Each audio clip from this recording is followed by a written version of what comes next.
아멘. 할렐루야.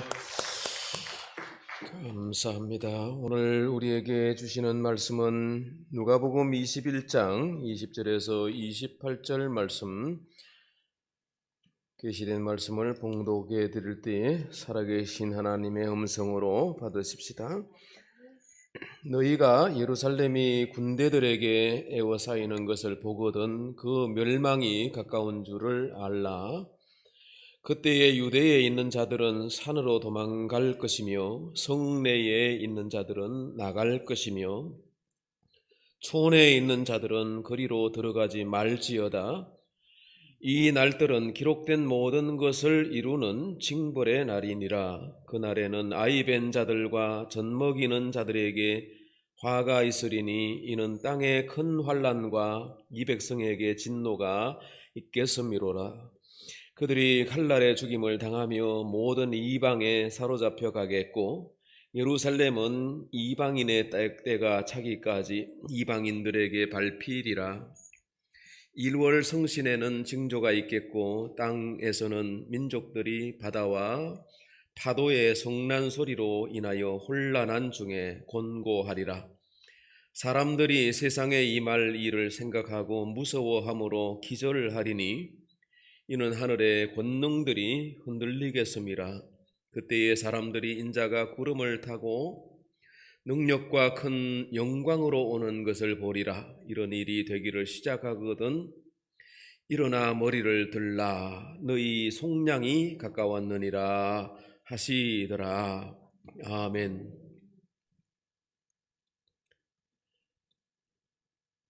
루마니아 사람 게어르규가 쓴 25시라는 책을 제목은 들어보셨을 겁니다. 오늘의 시대는 과학기술 문명의 첨단을 달리고 있는데 시계의 시간으로 볼 때 24시를 넘어서 25시를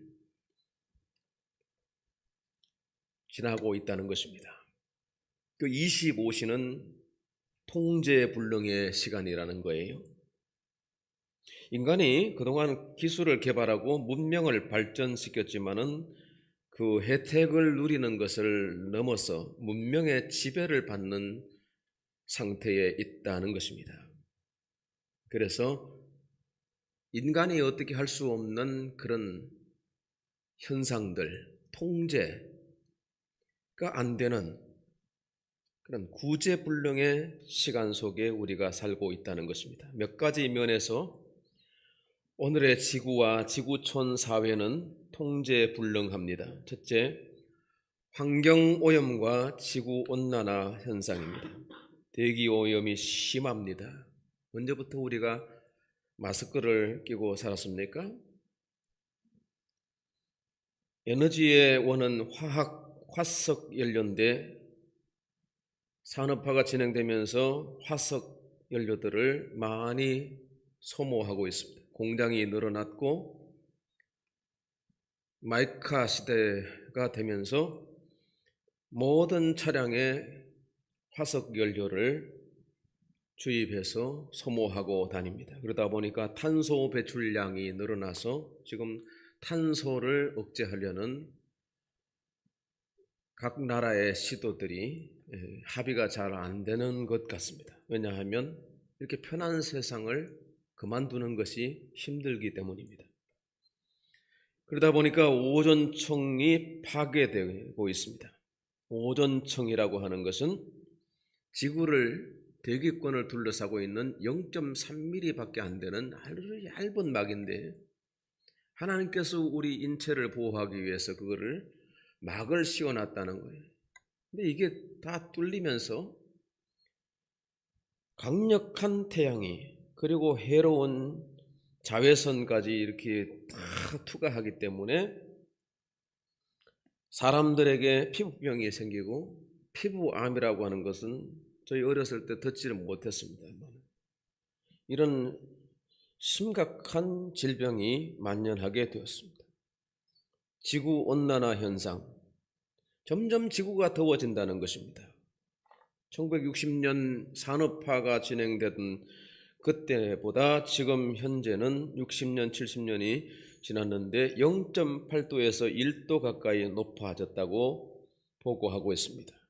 온실가스를 줄이지 못하면, 지구온난화가 계속되면 남극과 북극의 얼음이 다 녹아내려서 해수면이 상승되고 태풍이 일어날 것이며 기근과 홍수, 숱한 재해가 지금도 닥치고 있고 언제 더 큰 재난이 닥칠지 모릅니다. 둘째는 인구 증가입니다. 현재 지구의 인구는 79억, 중국이 14억, 인도가 14억, 두 나라만도 28억인데 그 나라들은 자식을 낳고도 호적하지 않는 이들도 상당하기 때문에 통계상 믿을 수 없는 나라. 그렇기 때문에 80억이 넘을 거라고 보고 있습니다.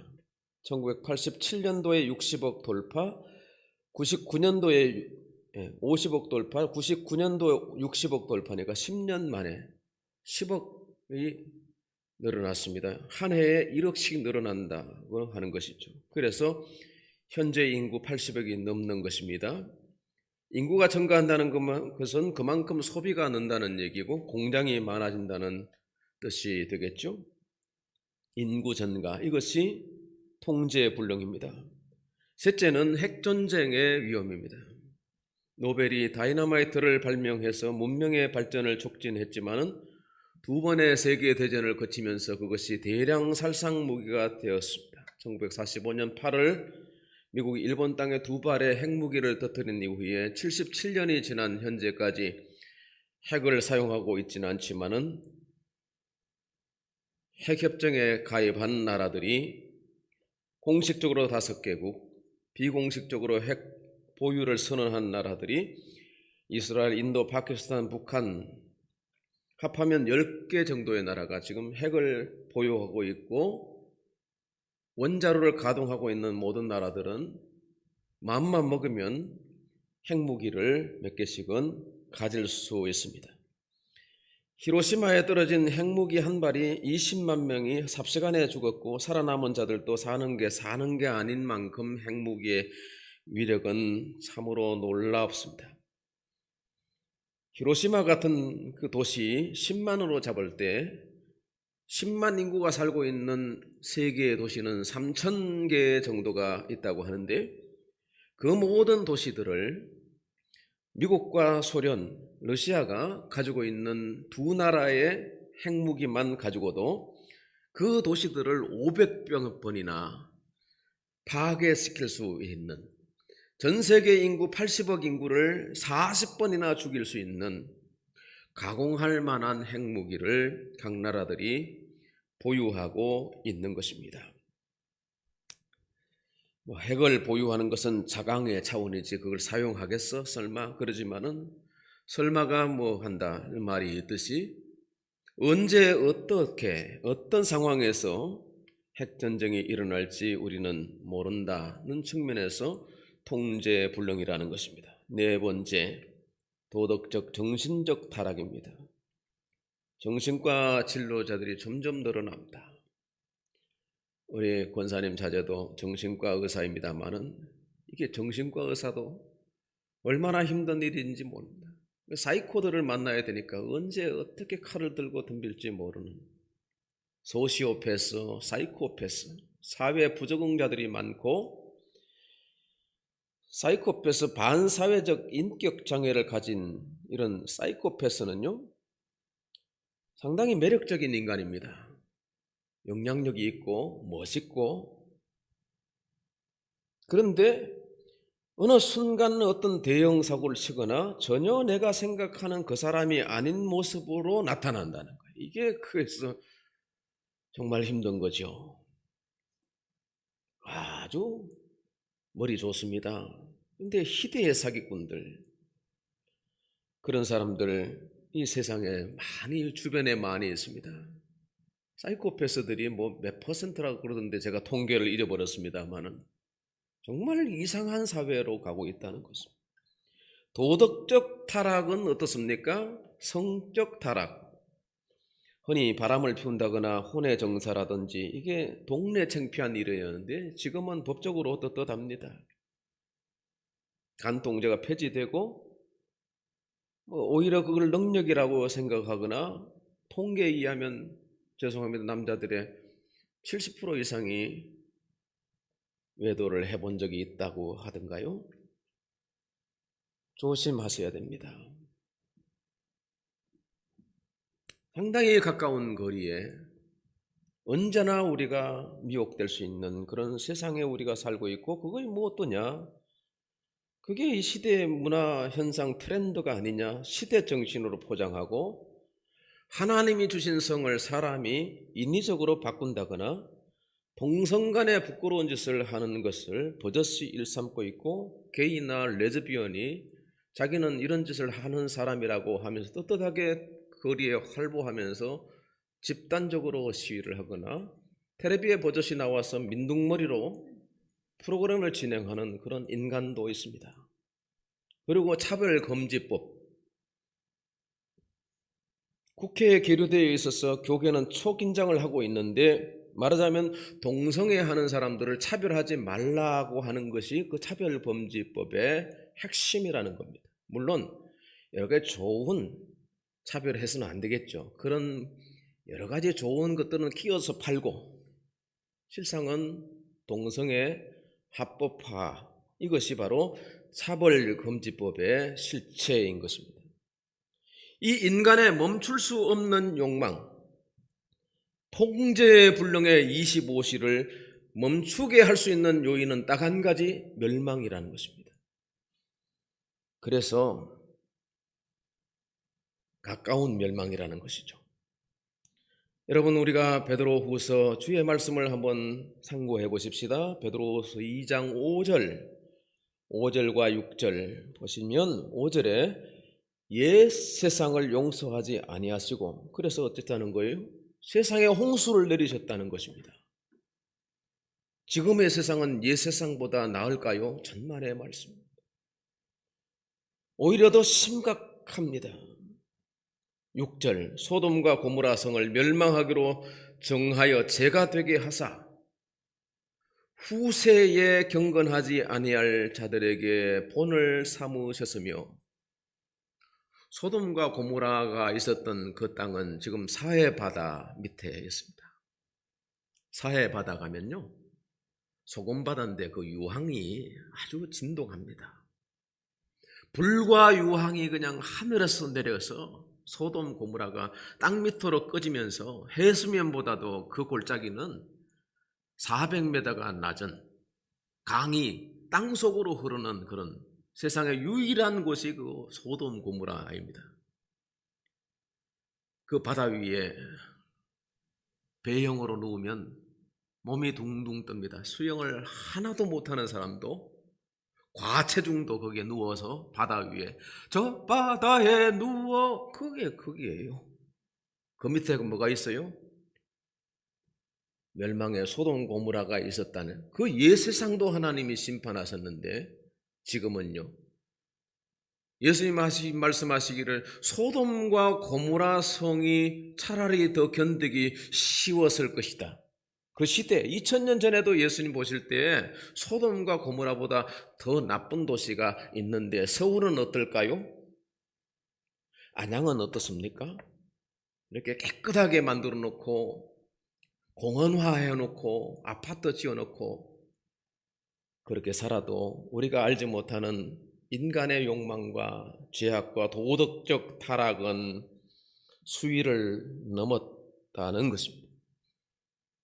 그래서 종말입니다. 이 후세에 경건하지 아니할 자들에게, 경건하지 아니할 자들 알고 계십니다. 경건하지 않습니다. 우리 역시도 경건하지 않습니다.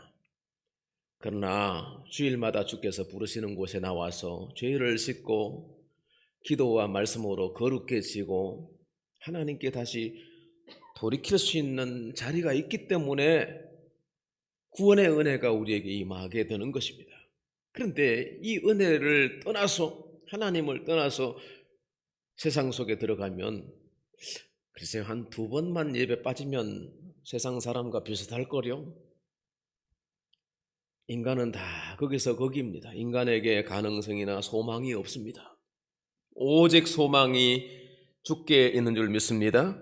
후세의 멸망, 후세의 경고를 위해서 이런 성들을 지금도 여기저기에 남겨두고 계시는 것입니다.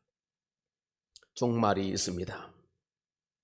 그런데 종말이 갑자기 찾아오는 것이 아니라 종말의 징조가 있다는 것입니다. 첫째는 유대 전쟁입니다. 오늘 본문 21장 20절 말씀 보니까 예루살렘이 군대들에게 에워싸이는 것을 보거든 그 멸망이 가까운 줄을 알라. 이 말씀은 두 시점을 동시에 투영하고 있는데, 하나는 예수님 지금 마지막 주간에 말씀하신 것이니까 주후 33년경에 말씀을 하셨습니다. 한 세기가 지나서 이게 이루어진다고 말씀하셨으니까 66년, 67년, 68년, 69년, 70년, 그때가 유대 전쟁이 있었던 때입니다. 로마 군대가 예루살렘을 포위했습니다. 처음에는 베스파시안 장군이 군단을 이끌고 와서 폭동이 일어났는데 그 폭동을 제압을 해야 되지 않습니까? 그랬는데 네로 황제가 실각을 하고 베스파시안이 원로원의 부름을 받아서 황제의 즉위를 합니다. 그리고 그 군대 지휘를 갖다가 아들인 티투스, 역사 속에는 티투스고 디도라고 하기도 하고 디도에게 맡겼습니다. 3년을 내웠었습니다. 그래서 예루살렘이 돌 위에 돌 하나 남지 않고 다 무너졌는데, 당시 갈릴리 지방을 방어했던 유대 장군 요세푸스라고 하는 사람이 있었습니다. 근데 이 사람이 로마군에 항복하고 투항을 했는데, 이 사람이 유대 전쟁사를 저술을 했거든요. 예루살렘 멸망의 당시 정황들, 그 이후에 로마군에 가담해서 있었던 전쟁들을 쭉 이렇게 역사적으로 기술을 했는데, 책이 굉장히 두꺼워요. 요세푸스의 유대 전쟁사. 거기에 내용에 이렇게 있습니다. 로마의 군대가 예루살렘으로 속속히 모여들던 66년경에 유대인 1년의 무리들이 요단강을 건너 벨라 계곡으로 도망쳤는데 그들은 환난을 피하여 생명을 부지하였다. 자, 왜 다 항거하고 50만이 죽고 100만 명이 죽고 마사다 최고 항전자들이 1000명 그 고지 위에 올라가서 마지막 항복하지 않고 모두가 서로 죽이고 죽고 그러면서 나머지 10명이 제비 뽑힌 10명이 자살을 하고 마지막 그런 중에 그 물독에 숨어있던 할머니와 어린아이들이 그 역사적 사실들을 진술했던 것이 마사다 그 고지에 올라가면 지금도 기록되어 있거든요. 왜 그렇게 한글을 하고 그러는데 어떤 사람은 도망을 갔느냐. 여러분 중국 무술 중에서 1개부터 36개가 있는 거 아시죠? 30개까지는 성전계고 31개부터는 패전계인데 상황이 불리할 때는 패전계를 쓰는데 그 31개가 미인계인 거예요. 미인을 써서 현혹시키는 31개고 36개가 뭡니까? 도망가는 겁니다.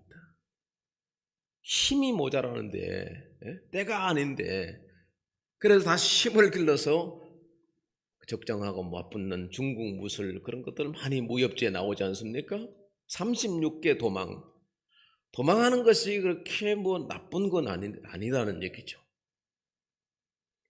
예수님도 이런 일이 있거든 도망을 가라고 말씀하시거든요. 66년도에 주의 말씀을 따르던 1년의 무리들이 벨라 계곡으로 숨어 들어가서 그 사람들이 생명을 구했다는 얘기죠. 주의 말씀을 그대로 믿고 실천했던 그 사람들이 붙들었던 말씀이 오늘 본문 누가복음 21장 21절입니다. 그때에 유대에 있는 자들은 산으로 도망갈 것이며 성내에 있는 자들은 나갈 것이며 촌에 있는 자들은 그리로 들어가지 말지어다. 징벌의 날에, 마지막 종말의 날에 하나님이 멸망시키기로 작정했는데 그 성에 있을 것입니까? 그래서 천사를 보내서 롯을 구원해내신 것이 소돔 고모라의 유일한 구원, 롯이 불 가운데 구원을 받았다는 얘기입니다. 만약에 천사를 보내지 않았다면, 주의 말씀이 없었다면 그 불타는 유황불 속에서 롯도 죽었지 않겠습니까? 유대 전쟁에서 100만이 죽고 다 끌려가고 노예가 되고 탄광에, 그리고 전쟁터에 총알바지가 되고 칼바지가 되고 그랬을 것인데, 그래도 일련의 무리들이 말씀을 붙들고 살았다 이 말입니다. 역사의 마지막 종말의 때에도 구원의 말씀이 우리에게 선포되고, 하나님께서 사랑하신 자에게 하나님께서는 지혜를 주시고 천사를 보내시기도 하고 성령으로 호위해 주시는 것입니다. 그러므로 하나님의 말씀은 우리를 구원하는 유일한 능력이라고 하는 사실입니다. 역사의 마지막 종말 때에도 그러므로 전쟁은 불가피하다는 거예요. 말씀을 보니까 오늘 다 전쟁 스토리입니다. 지금도 세계 도처에 전쟁이 있고 전쟁이 일어날 기미가 많이 보입니다. 최근에 미군 철수로 아프가니스탄이 어떻게 되었습니까? 내전 양상을 띠고 있습니다. 2014년도에 러시아가 크림반도를 침략해서 병합을 했는데 그것도 모자라서 이번에는 우크라이나를 통째로 따삼키려고 러시아 병사 13만인가요? 지금 우크라이나 국경으로 모여들어서 1월 말에서 2월 중순에 공격을 감행할 모양입니다. 중국이 대만을 침공해서 하나의 중국으로 만들 시나리오가 있는 것이고, 북한은 남한을 무력 통일할 헛된 꿈을 버리지 않고 있습니다. 어떤 계기에 어떤 명분을 삼아서 전쟁이 일어날지 모르는 것입니다. 그래서 통제불능의 사회 속에 우리가 살고 있는 것이에요. 그 다음에 아까 그 말씀은 역사의 종말을 비추고 있습니다. 종말에 일어날 전쟁인 것입니다. 요한계시록 9장 13절 말씀을 한번 올려보실까요? 제가 쭉 읽을 테니까 눈으로 따라오십시오. 여섯째 천사가 나팔을 불며 내가 들으니 하나님 앞 금제단 네 뿔에서 한 음성이 나서 나팔을 가진 여섯째 천사에게 말하기를 큰 강 유브라데에 결박한 네 천사를 놓아주라 하며 네 천사가 놓였으니 그들은 그 연월 일시에 이르러 사람 3분의 1을 죽이라고 준비된 자들이더라. 마병대의 수는 2만 만이니 내가 그들의 수를 들었노라.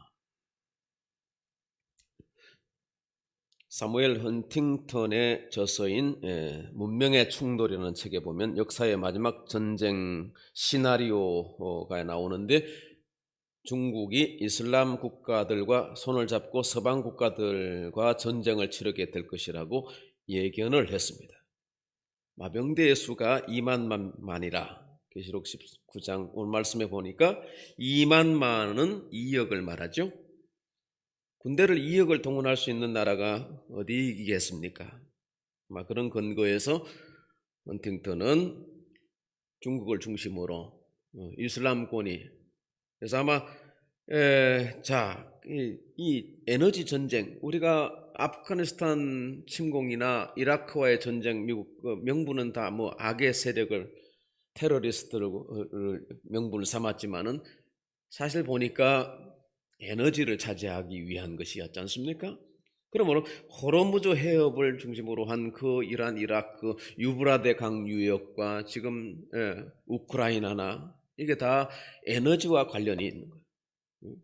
러시아가 절대 포기할 수 없는 것은 우크라이나에 있는 이런 그 과학기술 기지들 말이죠. 핵기지들 말이죠. 이걸 포기할 수 없는 것이죠.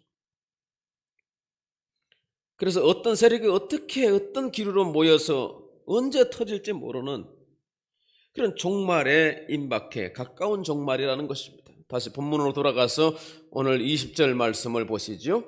예루살렘이 군대에 에워싸였다는 것은 역사의 종말에 있을 징조로 말씀하신 것이고, 그리고 이 징조는 25절 이하처럼 엄청난 전쟁으로 치닫게 되죠. 25절 1월 성신의 징조가 있겠고, 땅에서는 민족들이 바다와 파도의 성난 소리로 인해 혼란한 중에 권고하리라. 1월 성신, 해와 달과 별들의 징조가 나타나고 그 징조를 통해 어마어마한 일들이 일어난다는 것이죠. 그래서 사람들이 너무나도 두려워해서 기절한다는 거. 26절에 기절하리니 그랬죠.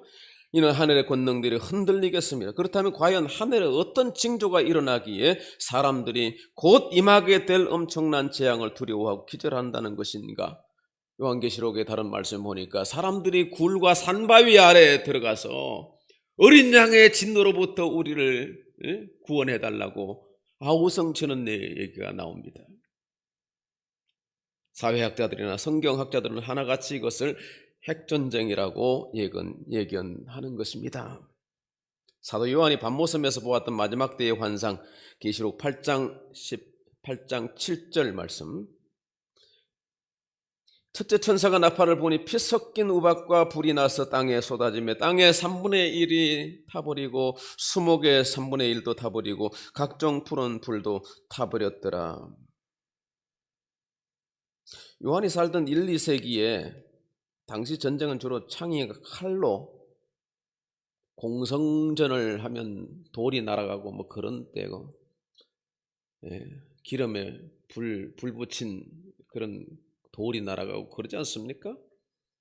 근데 요한이 마지막 때 그 이루어질 징조를 환상 중에 보았는데, 요한이 한 번도 보지 못했던 그런 현상들을 말로서 설명할 재간이 없었을 것입니다. 그러나 오늘날 초등학교 다니는 아이들에게도 그 광경을 보여주면 이게 어떤 현상이라고 묻는다면 그게 전쟁이고 핵전쟁이라고 말하지 않을까요?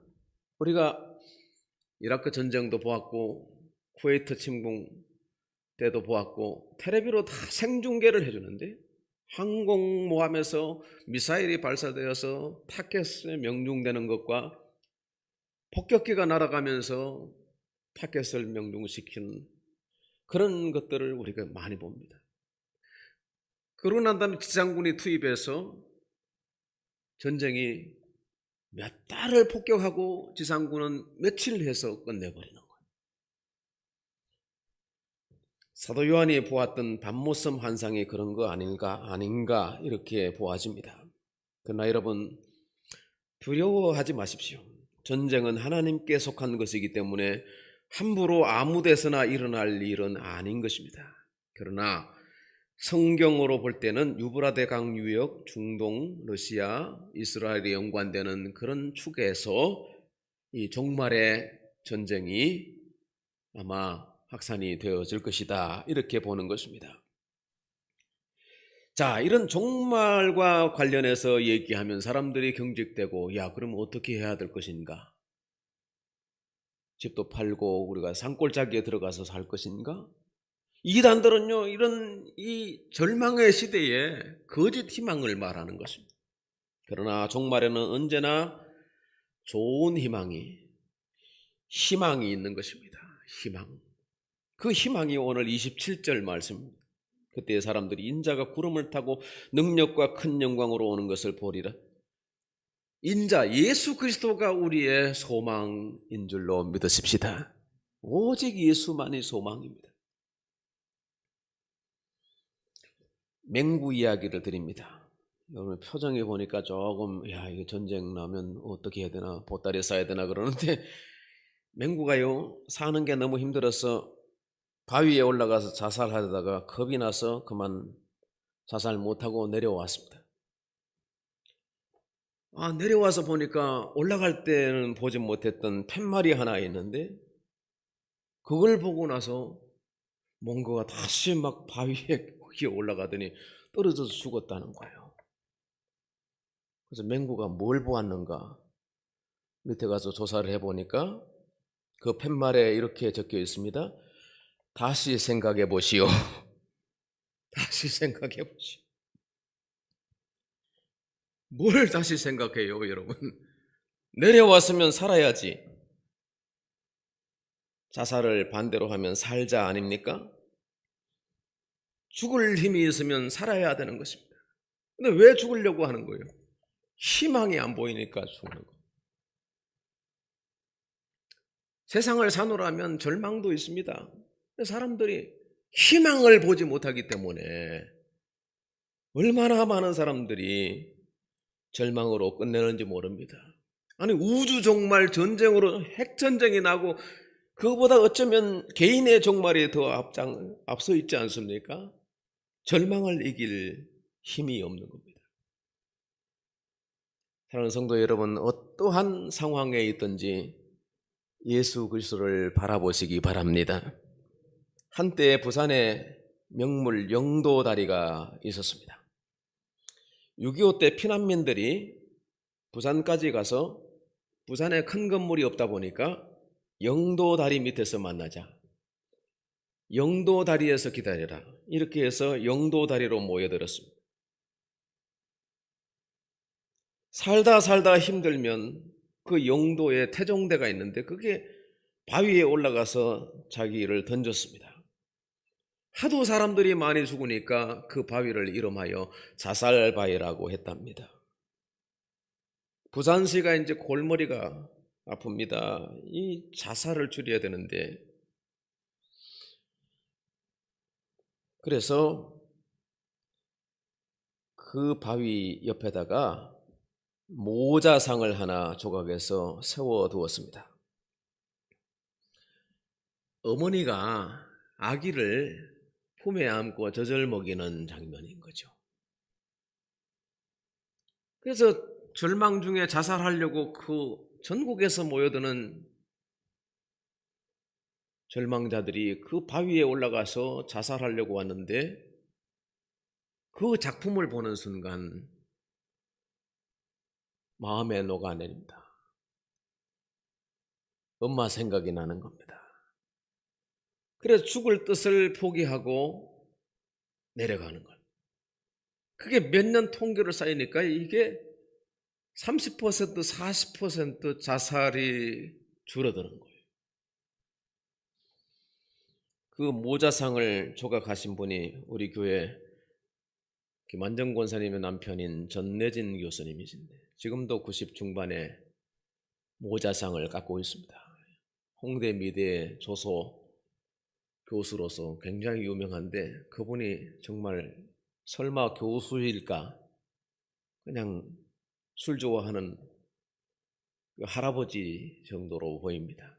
근데 그 문화생들이 전국에 엄청나게 많이 나왔는데 그분은 헐치야 굴에 들어가서 작품실에서 돌을 깎고 그러니까 석공하는 거죠. 돌가루를 덮어 쓰고 그러니까 막걸리 약주 좋아하시는데 우리 교회 꼭 1년에 한 번 나오시는데 성탄절에 나오셔서 10만 원 감사헌금하고 떡국 한 그릇 들고 가시는 유일한 1년에 한 번 출석하는 교인이 그분이옵니다. 그분의 작품이 부산시에 지금은 그 자살바위 깎고 거기다 카페를 세웠습니다. 그런데 공원 한켠에 그 모자상은 그대로 있습니다. 너무 유명해서 청와대도 하나 만들어 달라고 그래서 청와대에 하나 있는 걸 들었습니다만은 어쨌든 이 절망에는 종말에는 희망을 붙잡아야 된다는 희망. 우리 인생의 희망은 예수 그리스도와 하나님의 나라인 것입니다. 종말이 있을 때, 절망이 가득할 때 사이비 이단 종말론자들은 거짓 희망을 말합니다. 시한부 종말론자들은 집을 팔고 주의 재림만 기다리자 그러죠. 흰옷 입고 다 송파에 막 석촌 호수에 옆에 모였는데 정말 엉터리 없습니다. 제7일 안식교, 예수 재림, 제7일 안식교 창시자 윌리엄 밀러는 1843년에 종말이 있을 거라고 주장해서 광분한 추종자들이 모든 재산을 처분하고 웨스트포스라고 하는 곳에 모였는데 12월 31일 자정 무렵에 모두가 이제 막 혼비백산에서 주의 재림을 기다리고 있는데 아모스라고 하는 한 늙은 술 주정꾼이 건물 밖에서 나팔을 크게 불었다는 거예요. 그게 주의 재림의 나팔 소리라고 믿고 서로 밖으로 나가다가 여러 사람들이 다치고 아수라장이 된 일화가 지금도 전해 내려오고 있습니다. 여호와 증인의 창시자 러셀도 1874년 재림이 있다고 현혹을 했고, 통일교회 문선명은 오늘 또 하나님의 교회, 오늘날 자기가 하나님이라고, 하나님 아버지라, 아버지. 그래서 가정교육 뭐 그러면서 피가름 이런 것들 다 헛된 사상이라는 거. 오늘날 하나님의 교회로 둔갑되어 있는, 원래는 안상홍 정인회입니다. 안상홍이 하나님이라 그랬는데 안상홍이 죽은 지 벌써 몇십 년, 1, 20년 된 것 같습니다. 안상홍의 부인이 둘인데 하나는 분당에 있고 하나는 낙성대에 있는데 이제는 그 부인들이 하나님의 어머니라네요. 그래서 어디 길을 가는데 뒤에서 여자 둘이 따라오면서 앞에 선생님 하나님 어머니를 아십니까? 그러는 거예요.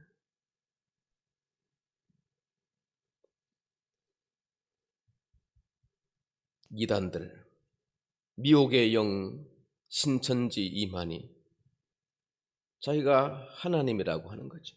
계시록을 비유풀이로, 비유는 이래도 되고 저래도 되는 겁니다. 아주 미혹의 영들입니다. 세대주의 종말론들, 성경을 자의로 해석을 해서 자칭 메시아 하나님으로 둔갑시켜서 혹세무민하는 이런 거짓 사상들이 엄청나게 많습니다. 거짓 희망인 것입니다. 장신대에서 제가 공부를 하면서 종말론 한 과목을 들었었는데 그때 제가 너무 감명을 받아서 노트를 한 거 있습니다. 제 서재에서 노트를 뽑아보니까 종말과 관련해서 확실한 3가지가 있는데요. 첫째는 주의 재림은 반드시 있다는 거예요. 믿습니까? 사도행전 1장 11절 너희 가운데 하늘로 올라오신 이 예수는 하늘로 가심을 본 그대로 오시리라 했습니다. 계시록 22장 20절 이것들을 증거하시니가 이르시되 내가 진실로 속히 오리라. 주의 말씀입니다. 주의 재림은 반드시 있습니다. 둘째, 종말의 시기를 아무도 알 수 없다는 것입니다. 사도행전 1장 7절 말씀하기를 때와 기한은 아버지께서 자기의 권한에 두셨으니 너희 알 바가 아니라 그랬습니다. 마가복음 13장 32절 그러나 그날과 그때는 아무도 모르나니 하늘에 있는 천사들도 아들도 모르고 아버지만 아시느니라. 셋째, 그러기에 매 순간 주의하고 깨어 있어야 한다는 것입니다. 누가복음 12장 46절 생각지 않는 날 인자가 오리라. 마가복음 13장에 주의하라 깨어 있으라. 그때가 언제인지 알지 못함이라. 깨어 있는다는 얘기는 자지 않는다는 것을 말하지 않습니다. 세상에 매몰되어 죄악에 탐닉하거나 먹고 마시고 일락을 누리며 살아가는 자기 만족과 허영과 게으름과 정욕적 삶을 살아가는, 이건 잠든 상태를 의미하는 것입니다. 자기 영혼을 경성하고 항상 마음을 강하게 하고 자기를 지키고 미혹되지 아니하는 지혜의 삶을, 진실과 경건의 삶을 사는 것을 의미하는 것입니다.